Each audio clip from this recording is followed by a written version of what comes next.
नमस्कार, मैं दीपक और आप देख रहे हैं डीएसके टॉक्स। आज मैं बात कर रहा हूं द फैमिली मैन 2।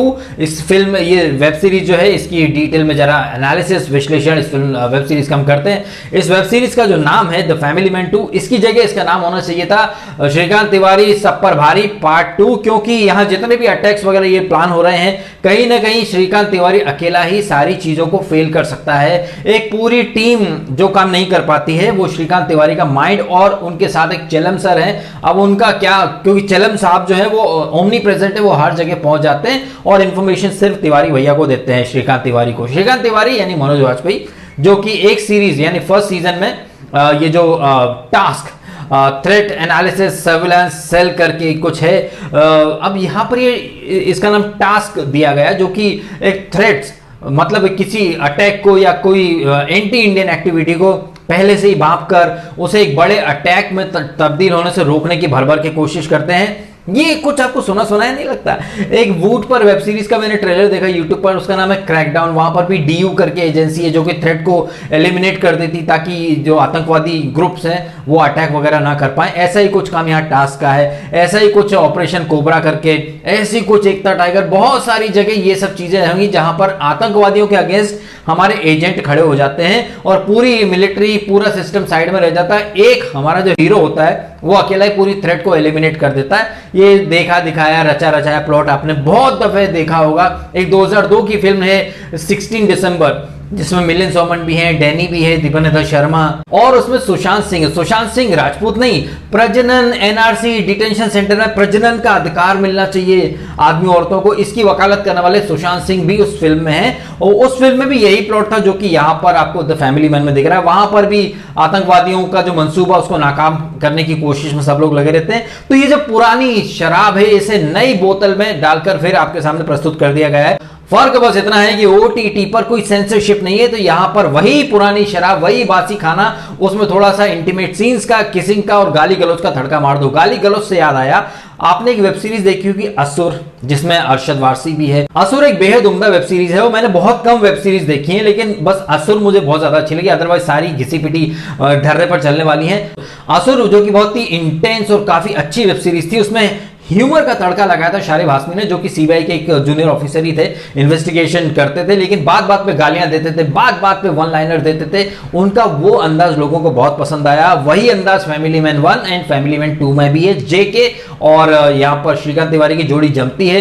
एकदम टेंस्ड वाली सिचुएशन में भी शारिब हाशमी का जो किरदार है जेके, वो वन लाइनर और वही गाली देने का अंदाज, और मतलब टाइप कास्ट होते जा रहे हैं शारिब हाशमी। हालांकि इन्होंने पहले कहा था कि ये माइंड नहीं करते टाइप कास्ट होना, लेकिन अब इन्हें वैसे ही रोल मिलने लग गए हैं, टाइप कास्ट होते जा रहे हैं। और इनका मतलब वही अंदाज, वही तेवर और वही बात करने का तरीका है जो कि हमने असुर में भी देखा है। तो यहाँ पर वही रिपीट टेलीकास्ट फिर से देखने को मिला है। यहाँ पर स्टैंड आउट परफॉर्मर अगर कोई है तो मनोज वाजपेयी तो है ही सही, उनके साथ समानता, जो कि अक्सर साउथ की फिल्मों में ग्लैमरस बेबी डॉल बनकर आती हैं। यहाँ पर एंटी ग्लैमरस रोल है उनका, और उन्होंने काफी एक्शन सीक्वेंस भी किए हैं, काफी उनका कलर थोड़ा सांवला किया गया है। अब ये पूरी फिक्शियस स्टोरी है, जहां पर श्रीलंका में जैसे लिट्टे था प्रभाकरन, यहाँ पर एक अलग भास्करन करके है, एक राजी करके ये बनी है, इनके साथ बचपन में बहुत अत्याचार हुआ, तो ये अलग एक रेबल ग्रुप है जो कि बहुत कुछ करना चाहता है जैसे लिट्टे की तर्ज पर। और कंट्रोवर्सी इसी बात से तमिल लोग नाराज भी हैं, और तमिल में ये वेब सीरीज स्टार्ट होती है। स्टार्ट के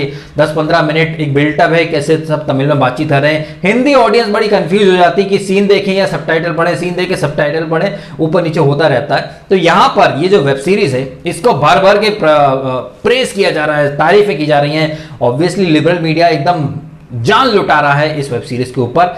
क्यों लुटा रहा है? क्योंकि भाई तख्ती पकड़ने वाले गैंग में, लिबरल गैंग में शामिल थे ना Manoj Vajpayee. As an actor मैं उनकी बहुत रिस्पेक्ट करता हूं। He is one of the greatest actor in our Indian cinema. उनकी मनोदशा, जो वो एक टास्क का जॉब छोड़ चुके हैं, do we really make a difference बोलने वाले, जो कि पिछले सीजन में एक एनकाउंटर के बाद उस बंदे को आतंकवादी बोल करके केस रफा दफा कर दिया गया, वो गिल्ट से वो बाहर नहीं आ पाए, फैमिली को संभालने के लिए जॉब छोड़ दिया, लेकिन कहीं ना कहीं वापस से उसी do we really make a difference वाले जॉब में चले जाते हैं। तो जब आपको जॉब में वापस जाना था तो छोड़ा ही क्यों था आपने? और यहाँ पर मनोज वाजपेयी को कहीं ना कहीं जेम्स बॉन्ड दिखाने की कोशिश की गई। हालांकि वो आईटी फर्म में काम कर रहे हैं, लेकिन तमिलनाडु में जो इनकाउंटर चल रहा है, फोन पर बैठे बैठे ही बंदा सबको सेट कर देता है, और खोपड़ी पर सीईओ खड़ा है कंपनी का, जो कि मनोज वाजपेयी से आधी उम्र का है। तो ये मनोज वाजपेयी की कंपनी के जो काफी सारे सीन्स हैं वो बेफजूल है, उनका कहीं कोई मुझे औचित्य दिखाई देता है नहीं। जो मेकर्स एक मैसेज स्टैब्लिश करना चाहते थे कि मनोज वाजपेयी इस जॉब को मजबूरी में कर रहे हैं, वो तो पहले ही सीन में स्टैब्लिश हो जाता है। वो मैसेज, वो कनेक्शन बार बार उसको ड्रैग करके कहीं ना कहीं बोरिंग करने की कोशिश की गई। आई थिंक 9 एपिसोड के समथिंग है, ये 7 या 6 एपिसोड होते वो भी काफी रहते।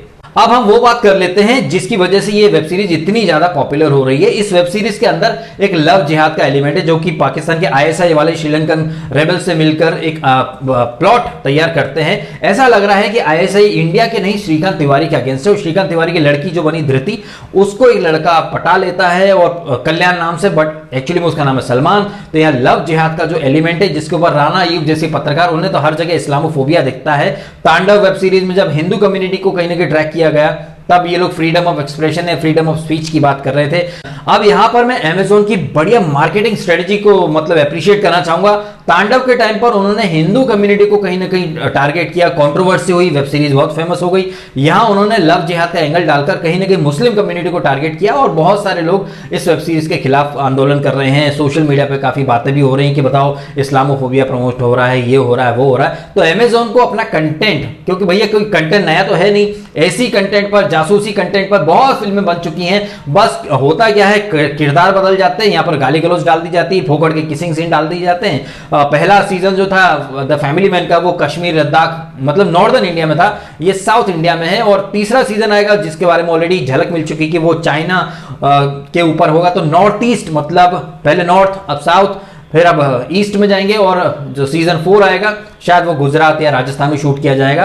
तो नॉर्थ, साउथ, ईस्ट और वेस्ट चारों जगह राज एंड डीके की टीम द फैमिली मैन को लेकर के जाएगी, और नए किरदारों के साथ वही पुरानी शराब सबको बांटी जाएगी, परोसी जाएगी। लिबरल मीडिया अप्रिशिएट करेगा। ये वेब सीरीज मैंने देखी, मुझे अच्छी लगी, बहुत अच्छी नहीं लगी। मतलब वो घिसे पिटे सीन से प्रिडिक्टेबल सब कुछ है, और हद से ज्यादा इसका जो क्लाइमेक्स है उसके बारे में तो मतलब क्या बोलूं, क्लाइमेक्स का मजाक ज्यादा है।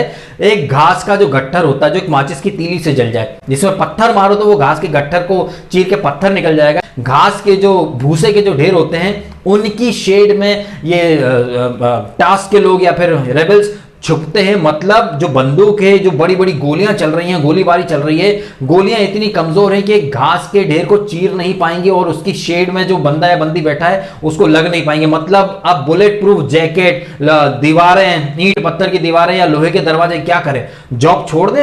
एकदम इन्होंने वक्त बदल दिया, जज्बात बदल दिए, जिंदगी बदल दी। ओ भाई, मारो मुझे, मारो मारो मुझे, मारो मारो।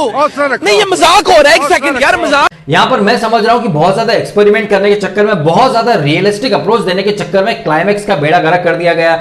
और जो ये मिशन कंप्लीट होता है उसके बाद प्राइम मिनिस्टर इन लोगों को फैसिलिटेट करती है, मेडल देती हैं, तो लोग एक दूसरे से बात करते हैं, तेरे को कितना मिला, 1 लाख का, अरे 1 लखपति बनते बनते रहेगा। मतलब बंदों के पास कारें हैं, घर हैं, लेकिन लखपति बनते बनते रहेगा। तो यहां पर एक जो मेच्योरिटी होती है अंडरकवर एजेंट्स में, कहीं ना कहीं उसकी कमी दिखाई दी है। मनोज वाजपेयी का जो किरदार, जो कि बहुत मास्टरमाइंड है, वो थ्रेट्स को पहले से ही प्रिडिक्ट कर लेता है, ऑब्जर्व कर लेता है, लेकिन उनकी मौजूदगी में थाने पर अटैक होता है, और मतलब वेल ट्रेंड एजेंट्स रेबल्स के आगे घुटने टेक देते हैं, और रेबल्स जो होते हैं वो राजी को छुड़ा करके ले जाते हैं थाने से। और इस वेब सीरीज की स्टार्ट के फर्स्ट एपिसोड में भास्करन का कुछ एक एजेंट या छोटा भाई, वो अकेला पूरे ट्रेंड एजेंट्स पर भारी पड़ जाता है, जहां मनोज वाजपेयी फोन पर बात करके मामला सुलटा देते हैं। मतलब कहीं ना कहीं या तो एजेंट्स वेल ट्रेंड नहीं है, उनके अंदर वो मेच्योरिटी नहीं है, कैसे बिहेव करना है, कैसे इनकाउंटर करना है, सब कुछ श्रीकांत बाबू को ही करना है। तो फिर इस वेब सीरीज का नाम सब पर भारी श्रीकांत तिवारी ना रखा जाए तो क्या रखा जाए?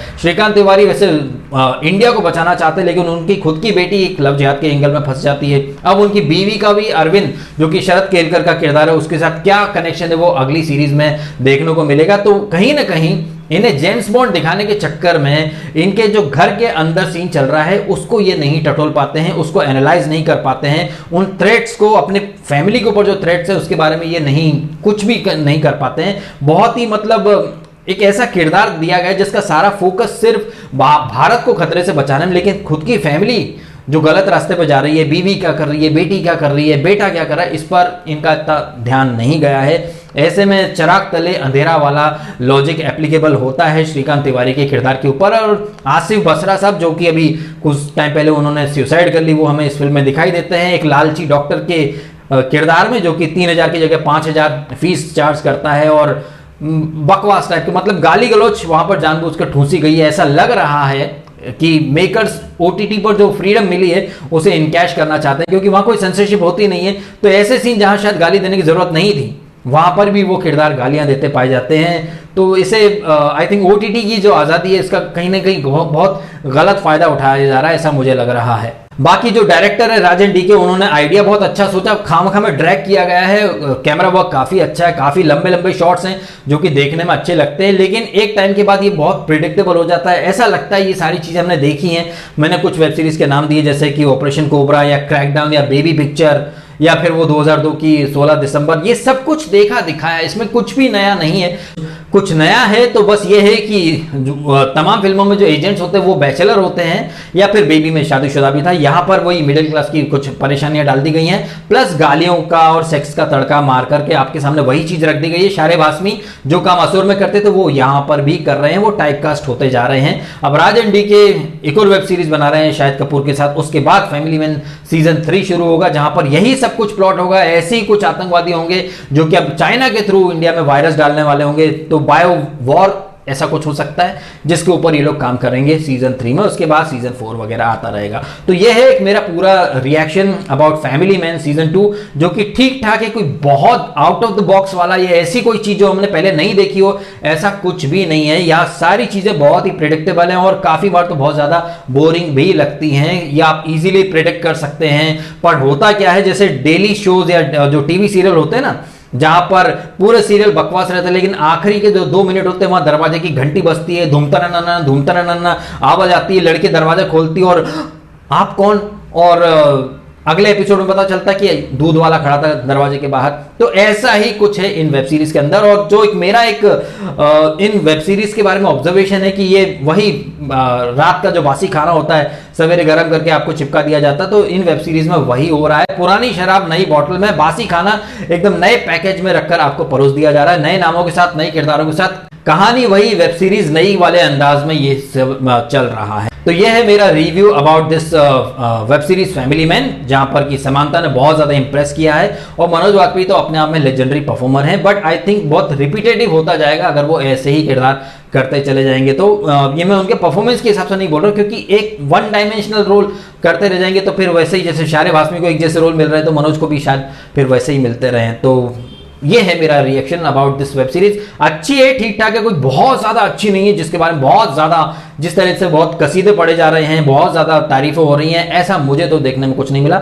Just an average web series, ऐसा मेरा मानना है। आपका क्या मानना है कमेंट करके अवश्य बताइएगा। वीडियो अगर आपको अच्छा लगा तो लाइक करना, कमेंट करना, शेयर करना और सब्सक्राइब करना डीएसके टॉक्स। अगर आपने नहीं किया तो आपने समय निकाला, वीडियो देखा, आपका बहुत बहुत धन्यवाद।